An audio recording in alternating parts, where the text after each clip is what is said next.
నైరుతి రుతుపవనాలు ప్రవేశించడంతో రాయితీపై రైతులకు విత్తన పంపిణీ చేసేందుకు రాష్ట్ర విత్తనాభివృద్ధి సంస్థ ఏర్పాట్లు చేస్తోంది. ఉమ్మడి అనంతపురం జిల్లాకు ఖరీఫ్ సీజన్లో విత్తన సరఫరా పనులు వేగవంతమయ్యాయి.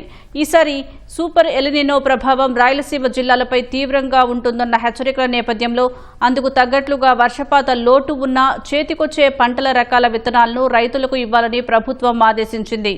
తక్కువ సమయంలో పంట చేతికొచ్చే రకాల విత్తనాలను రైతులకు అందుబాటులో ఉంచామంటున్న ఏపీ సీడ్స్ ఉమ్మడి అనంతపురం జిల్లా మేనేజర్ సుబ్బయ్యతో ఈటీవీ ముఖాముఖి. జూన్ నుంచి ఖరీఫ్ సీజన్ ప్రారంభమైంది. దీనికి తగ్గట్టుగా రాష్ట్ర ప్రభుత్వము ఇప్పటికే రైతులకు రాయితీ విత్తనాలు ఇచ్చేందుకు నిధులు విడుదల చేయడం జరిగింది. తక్కువ కాల వ్యవధిలో పంటలు చేతికొచ్చే విత్తనాలను సమకూర్చుకోవాలని చెప్పి ఇటు రాష్ట్ర విత్తనాభివృద్ధి సంస్థకు ఇటు వ్యవసాయ శాఖకు ఆదేశాలు ఇవ్వడం జరిగింది. ఈ నేపథ్యంలో రాష్ట్ర విత్తనాభివృద్ధి సంస్థ ఉమ్మడి అనంతపురం జిల్లా మేనేజరు సుబ్బయ్య గారు మనతో ఉన్నారు. సార్ చెప్పండి, ఈసారి విత్తనాలు ఏమేమి రైతులకు ఇవ్వబోతున్నారు? ప్రభుత్వం నుంచి ఏ విత్తనాలు ఎంత క్వాంటిటీ ఇవ్వాలనే ఆదేశాలు వచ్చాయి?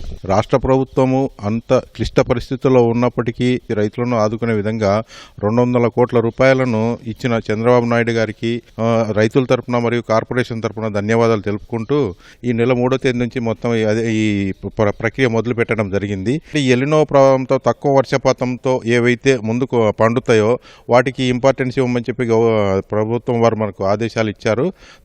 దానికి అనుగుణంగా ఇప్పుడు వర్షాధారం కింద మెయిన్ కందులు మన జిల్లాలో అంటే వేరుశనగ తర్వాత అత్యధికంగా పండించే పంట కందులు. అందుకొరకు LRG 105 అనేది అంటే తక్కువ కాల వ్యవధిలో వచ్చే పంట.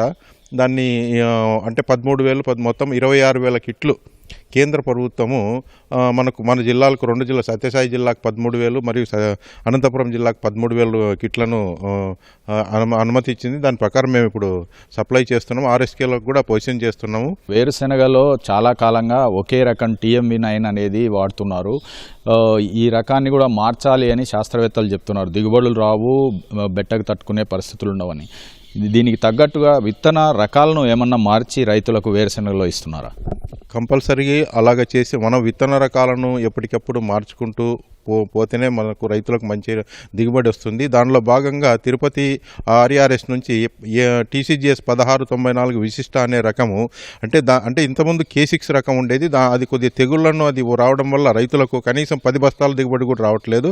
తిరుపతి వ్యవసాయ కాలేజీ బ్రీడర్ సీడ్ వచ్చేసి ఒక 600 క్వింటాలు తెప్పించాము. కేంద్ర ప్రభుత్వము ఇంకోటి అంటే oil seeds production national NEMU అంటే నేషనల్ ఎడిబుల్ ఆయిల్ ప్రొడక్షన్, దాని కింద కూడా మన జిల్లాకు కనీసం అంటే ఒక 7,000 క్వింటాలు ఈ వెరైటీని కొత్త రకాన్ని అంటే ఫ్రీగా 100% సబ్సిడీ కింద ఇవ్వడం జరిగింది. ఈ ఎలినో ప్రభావంతో అపరాలు కానీ అంటే బ్లాక్ గ్రామ్ కానీ, గ్రీన్ గ్రామ్ కానీ, రెడ్ గ్రామ్ కానీ అటువంటి వేసుకుంటే కనుక రైతులు కొంచెము అంటే కనీసం ఈ ఎలినోవా ప్రభావం నుంచి బయటపడిపోతారని చెప్పేసి మా ఆలోచన అండి.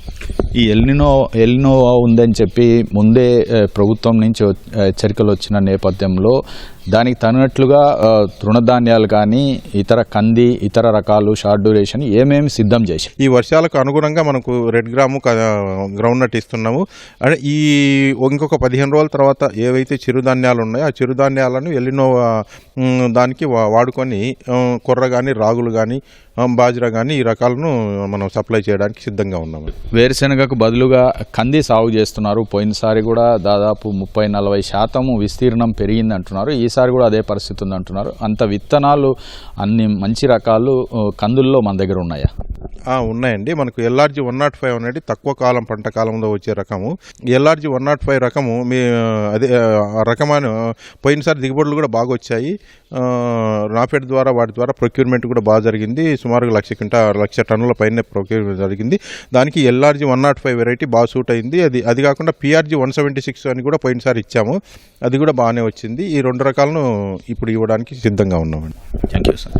ఇది రాష్ట్ర ప్రభుత్వ ఆదేశాల మేరకు షార్ట్ డ్యూరేషన్ వెరైటీస్ తక్కువ కాలంలో పంట చేతికొచ్చే రకాలను సిద్ధం చేశామని రాష్ట్ర విత్తనాభివృద్ధి సంస్థ అనంతపురం జిల్లా మేనేజర్ సుబ్బయ్య చెప్తున్నారు. కెమెరా పర్సన్ నారాయణతో లక్ష్మీప్రసాద్, అనంతపురం జిల్లా నుంచి.